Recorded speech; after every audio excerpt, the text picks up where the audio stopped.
You do not stand in my station in front of my officers and set terms. You can fight for the money. May I at least see my cousin?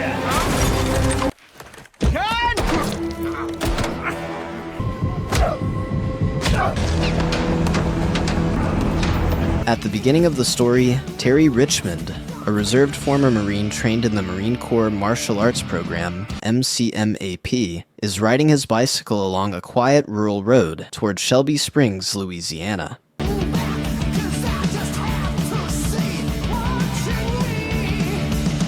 Heavy metal music blares through his earbuds, muting the outside world as he carries a messenger bag with $36,000 in cash. The money is meant partly for his cousin Mike Simmons' bail and partly for the purchase of a used pickup truck. As he rides, a police cruiser approaches from behind. Without warning, the vehicle swerves into his path and strikes his bike, sending him crashing to the ground.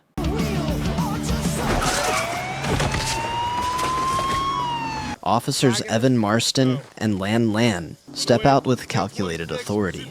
They handcuff Terry immediately, claiming he matches the description of a bike theft suspect, because apparently in Shelby Springs, owning a bike is probable cause, and fashion crimes include wearing a helmet. Lit him up, he tore ass. If you're saying I fled, that's bullshit. I couldn't hear. All right, I tried to pull you over, and you fled. Now, come on, get up. And I'm gonna check your backpack for any weapons. You can't do that. When they search his bag, they find the cash. Terry calmly explains its purpose and even offers documentation, including a pawn shop receipt for the bike, to prove it is legitimate. The cash is legit. I sold my car. I cashed out my stake in the rest. Or I have you on felony evasion and conspiracy. Marston inspects the money while Land watches closely. Citing civil asset forfeiture laws, they declare it will be seized on suspicion of being tied to illegal activity. Terry protests firmly, but the officers refuse to return it. I'm bailing out my cousin and buying a truck. And you and your drug dealer cousin sell it the next day for cash. With no arrest or charges, they take the cash, return to their cruiser, and drive away, leaving Terry stranded on the roadside beside his damaged bike. His controlled anger masks the discipline of a trained Marine, but the resolve in his eyes makes it clear this injustice will not go unanswered, though right now, the only thing more dented than his bike is his faith in small-town law enforcement. Bruised and determined,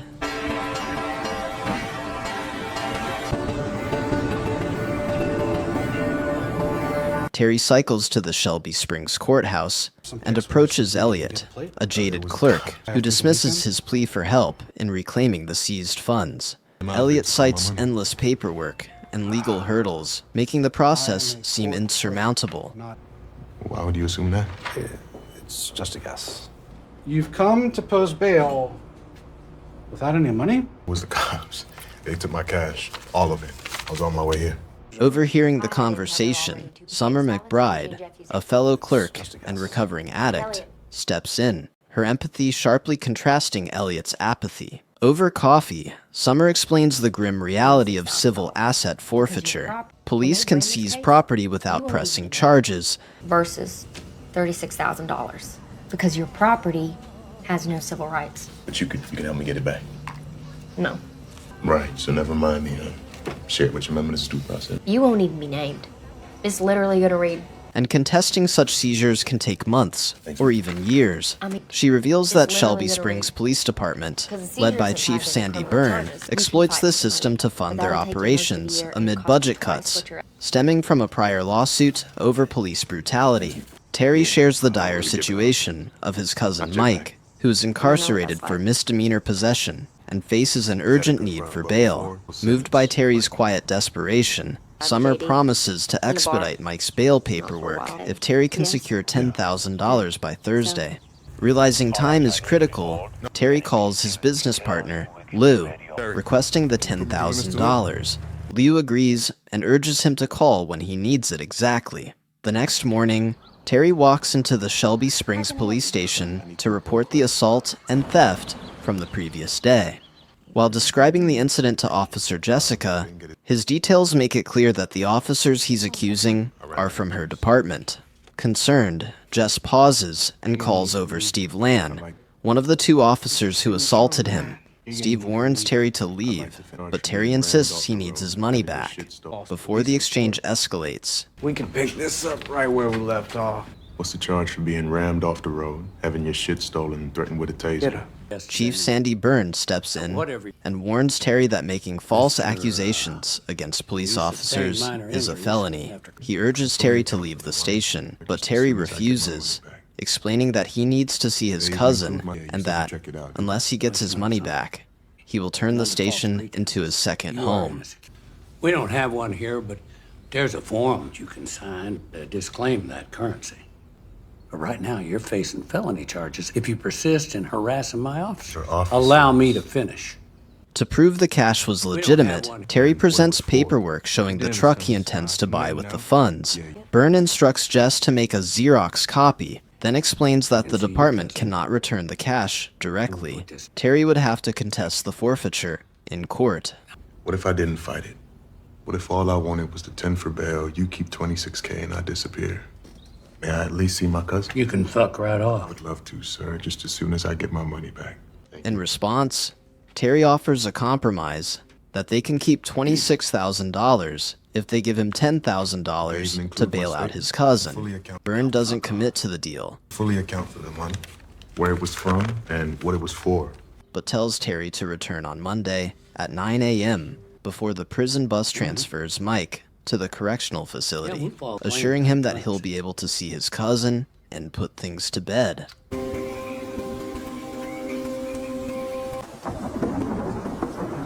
Monday dawns, and Terry arrives at the police station, expecting Chief Byrne to honor their deal. Instead, he's met with smug dismissal. The prison bus carrying Mike left 3 minutes early. Fury ignites, but Terry channels it. You're 3 minutes late. You said I could see him. Racing after the bus on his new bike, he pedals hard, catching up to the bus. Locking eyes with Mike through the barred window, he shouts a promise to get him bailed out.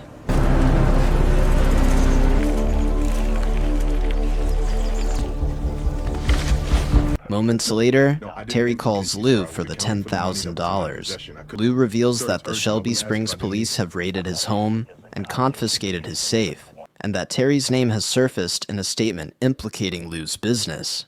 Though disappointed, Terry remains determined to fix the mess. He rushes to Summer and tells her the police are messing with him. Fearful for her job, Summer confides that she's uncovered suspicious details about Mike's case and warns that if they don't secure the bail money quickly, Mike's situation could worsen dramatically. Pushed past patience, Terry's marine instincts kick in. Meanwhile, Chief Byrne, curious about Terry's confidence and wary of his persistence, urges Officer Jess Sims to dig into Terry's background. Just as Jess begins her search, Terry arrives at the station. Unaware of Terry's true skills, Byrne approaches with a smug, dismissive attitude, assuming Terry poses no real threat. But before Jess can fully uncover Terry's Marine Corps martial arts program training, Well, see, that's a courtesy I extend only so far. In fact, it was more than fair as far as the trouble it would say. You don't see. Terry springs into action. Using precise MCMAP techniques, swift joint locks, and pressure point control, he disarms Byrne and Lan with stunning efficiency. Lead the way. Whoa, whoa, whoa, whoa, whoa! Go! Don't shoot. Move the fuck away from All right, me. okay. Neutralizing them without lethal force, Jessica, startled and unsure, hesitates but complies when Terry demands access to the property room. Inside, Terry discovers piles of seized cash and non-lethal weapons, evidence of the department's corrupt profiteering. Honoring his word, he takes only $10,000, leaving the rest untouched to avoid turning the situation into outright theft. To slip past the SWAT team waiting outside, he exits the station disguised as if he's under arrest, avoiding further confrontation. From there, Terry sprints to the courthouse, where Summer, risking her job, processes the $10,000 bail with trembling hands. A few minutes later, sirens blare, and a swarm of police cruisers, led by Lan and Marston, surround him. Before he can react, Terry is tased and loses consciousness. Though honestly, with how much voltage they pumped into him, the real crime was not charging his phone while they were at it.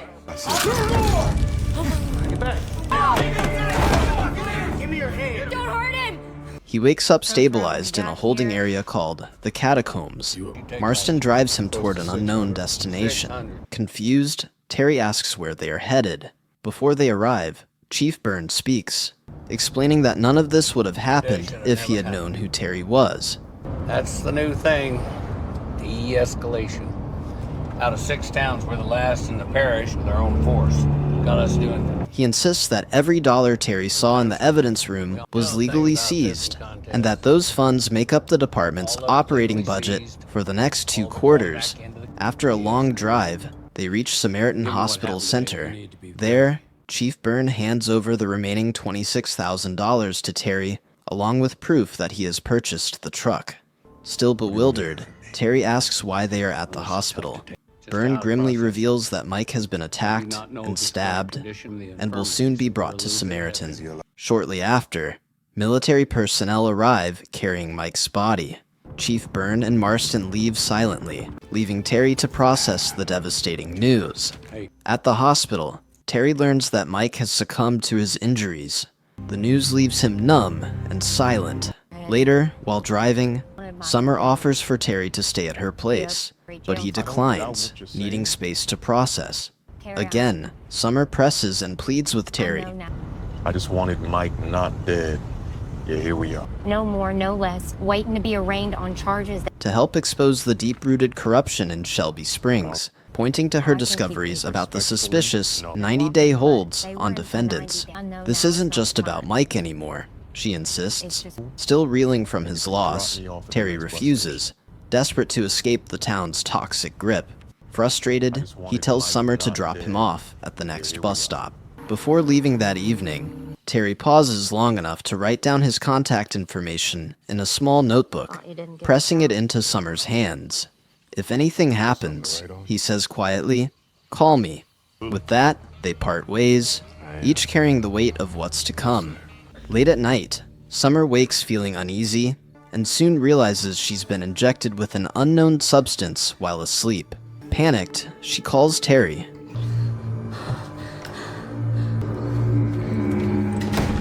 Who is miles away, warning him that she's in trouble. Without hesitation, Terry turns around and races back to her apartment.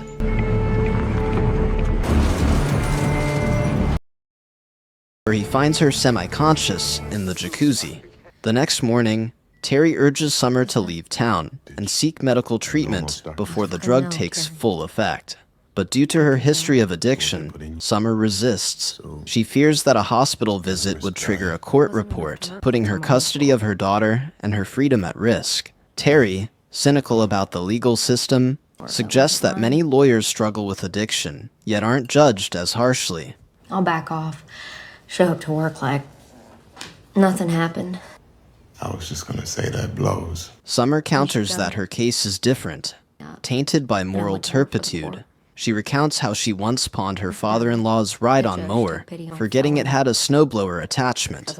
That mistake escalated her charge from petty theft to grand theft. Although the judge showed leniency and sealed the case, Figured however things turned out, I'd never not be able to defend myself. Made a pretty solid case. Hey, come on now.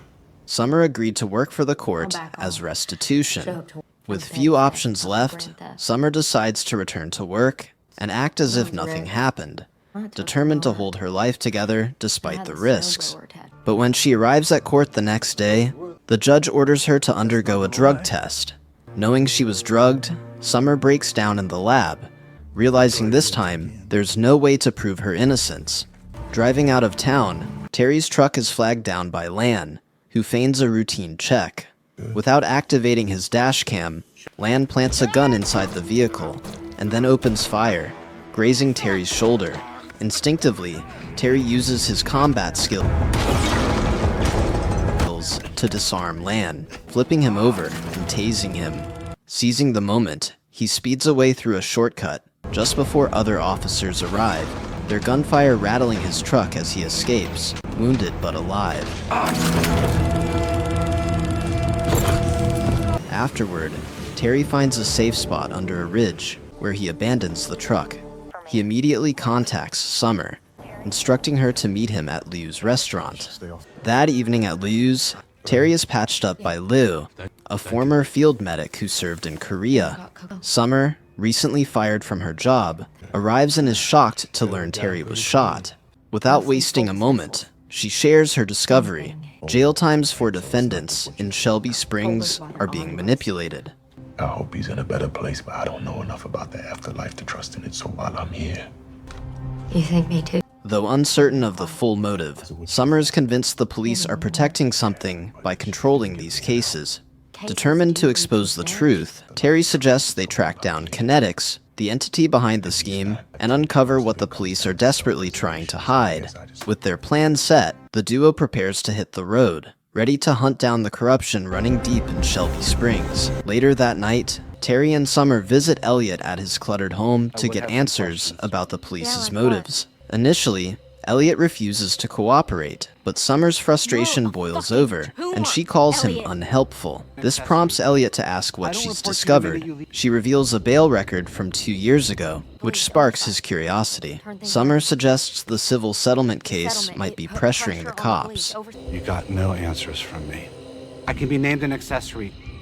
I don't report you the minute you leave. Elliot acknowledges this as a key question and leaves. Afterward, Terry and Summer track down Judge, who cracks under pressure and reveals a sinister scheme. Chief Byrne devised a plan to fund the department through forfeiture and bail scams, using seized money to fund town services. Judge signs off to avoid scrutiny, and incriminating footage on an SD card is stored in the courthouse's catacombs. Terry and Summer leave with a map, aware the evidence could bring down the system, but also put them in danger. The luxurious setting highlights the town's hypocrisy, because in this town, even the champagne has a criminal record. They sneak into the courthouse basement, a damp maze of filing cabinets and flickering lights. They locate the SD card archive, labeled by date and case, including Mike's arrest. The footage could prove systemic abuse, showing fabricated charges and excessive force. As they gather cards, alarms blare. Police, tipped off, arrive and start a fire to destroy the evidence. Terry grabs a bag of cards, but Summer, desperate to destroy her tainted urine sample upstairs, gets separated. Smoke chokes the air as Terry escapes through a ventilation shaft, clutching the evidence. Summer, caught by Land's men, fights back, but is overpowered. The basement's claustrophobic chaos mirrors the town's suffocating corruption, with Terry's escape a fleeting victory overshadowed by Summer's capture. However, he tracks one of the police.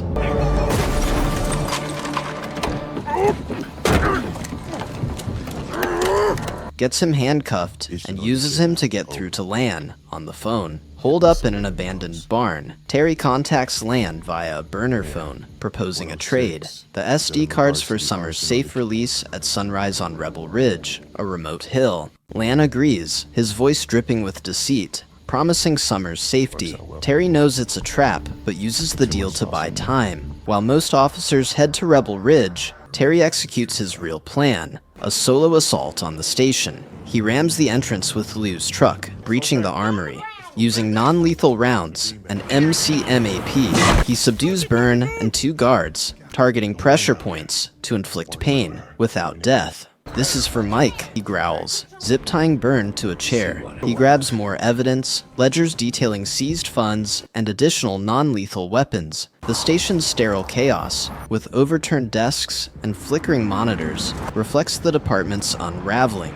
Terry's raid is surgical, his Marine training evident in every move, but he knows time is short. He leaves Byrne humiliated. Later, Terry hands the SD cards to Jessica for safekeeping, trusting her apparent empathy. But Jessica radios Lan. Surrounded by officers, Terry faces execution. Lan reveals he's injected Summer with a near-lethal dose of heroin and left her to die in a cruiser. As Byrne prepares to shoot Terry, Officer Marston, the rookie from the opening, intervenes, revealing himself as Serpico, Summer's true informant, driven by guilt over the department's abuses. Byrne, enraged, shoots Marston in the leg, severing his femoral artery. The The ridge, bathed in dawn's light, becomes a crucible of betrayal and redemption, with Marston's sacrifice exposing the depth of the corruption. Not long after, a chaotic showdown erupts. Terry, unleashed, uses his MCMAP skills to disarm and restrain officers one by one,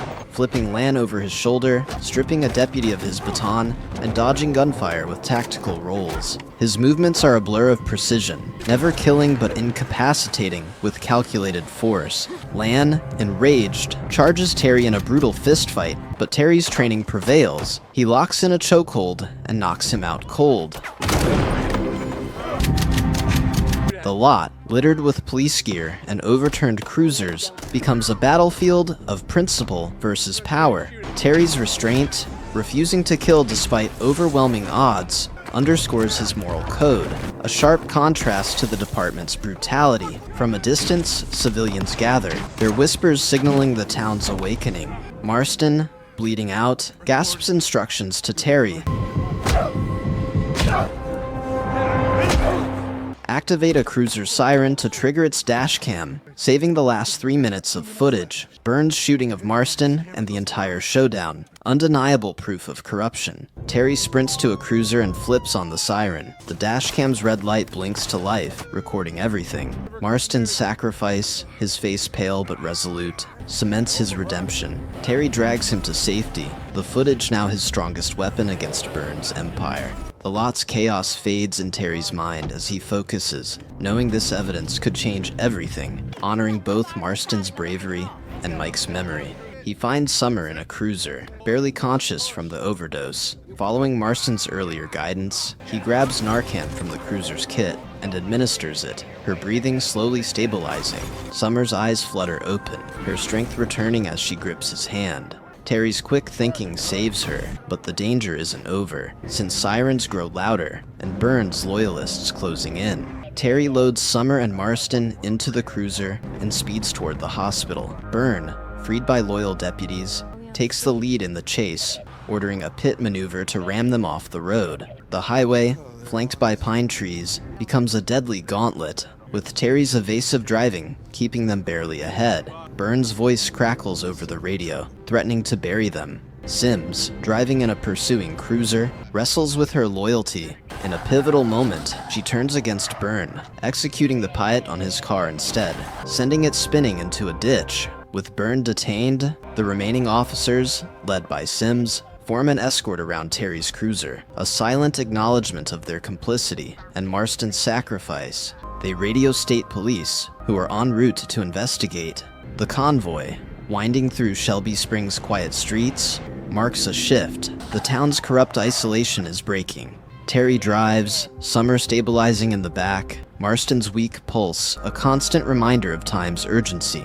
The escort, once a symbol of oppression, now shields their flight to safety, a fragile step toward justice. At the hospital, medics rush Summer and Marston into surgery. Terry, bloodied and exhausted, slumps in the waiting room, clutching the dashcam SD card. The end. Thank you for sticking to the end of my video. Please do me the biggest favor by leaving a like, comment, and subscribe, and I hope to see you in the next video.